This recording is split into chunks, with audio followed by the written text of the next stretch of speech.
আমাদেরকে কেউ দেখতে আসতো না যদি আমাদেরকে ইউটিউব, ফেসবুক বা মিডিয়া ওইভাবে পরিচিত না করতো। এখন আমাদের বড় যোগ্যতা হয়ে গেছে, এখন ভাইরাল, নাউজুবিল্লাহ।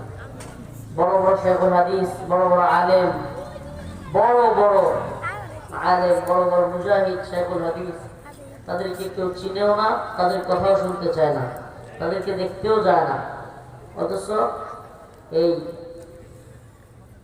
সোশ্যাল মিডিয়ার কারণে অনলাইনে যারা পরিচিত, তাদের যোগ্যতা যাই থাকুক, সব মানুষ হুমড়ি খেয়ে পড়ে সেলফিবাজি, তারপরে হলো গিয়া হুজুরকে দেখা, এই সেই, মানে এগুলো নিয়ে। দেখেন ভাই, নিয়তটা সহি করতে হবে। প্রথমত এই ভাইরালিজমের কোনো ফায়দাই নেই।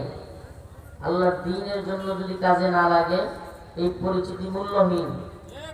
এই আবেগ, এই সেলফি তুলতে চাওয়া, এতে যদি আমি নিজেকে সফল মনে করি, আমার চাইতে বড় বোকা আর কেউ নেই